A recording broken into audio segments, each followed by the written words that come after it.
केहन लागे रवि भाईजी का भोज में सम्मिलित हुआ के बाद मैथिली नहीं आती, सॉरी भाई। क्या नहीं आवे छे मैथिली हमें बताओ तो सही।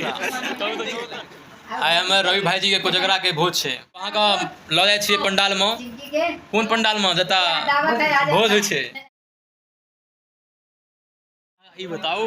आ यहाँ के कोजगरा या जी जी यहाँ केहन लागे यहाँ का आई? देखियो अपन सबके मिथिलांचल के सबसे बड़का पर्व होय छै कोजगरा। जी जी जेमे हम सब मैथिल लोग इकट्ठा होय छियै। बिल्कुल। और आइ त लक्ष्मी पूजन छै। बिल्कुल। और अपन मिथिला के सबसे बड़का त्योहार कोजगरा छै, जेमे सब पैघ से लगा छोट तक लोग सब आपस में मिलकर हम सब एक दूसरे के आशीष दै छियै, प्यार मोहब्बत। जे बाहर आयल या ओइसे मतलब वहाँ प्रसिद्ध छै न, मतलब मोहल्ला में और लोग बात धूमधाम से मतलब गदगद भ गेलै या। एहन व्यक्ति से मिलावा जा रहल छियै जे हमर भाईजी लागे छथिन टिंकू भाई। उनका मैथिली नहीं आवे छे, हम डैम श्योर कहै छियै ओ कैमरा के सामने नहीं बसता त नहीं बसती। केहन लागे रवि भाईजी का भोज में सम्मिलित हुआ के बाद मैथिली नहीं आती, सॉरी भाई। क्या नहीं आवे छे मैथिली हमें बताओ तो सही।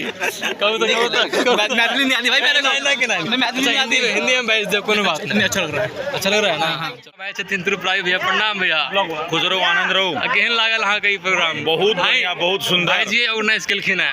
हाँ, भाईजी बतेथिन ई अपन मिथिला के बहुत बड़का प्रोग्राम होय छै जी। बियाह के 1 साल बाद जे कोजगरा होय छै तेमे सब गोटा एलखिन, बहुत मन प्रसन्न भेलै और बहुत मन गदगद भेलै।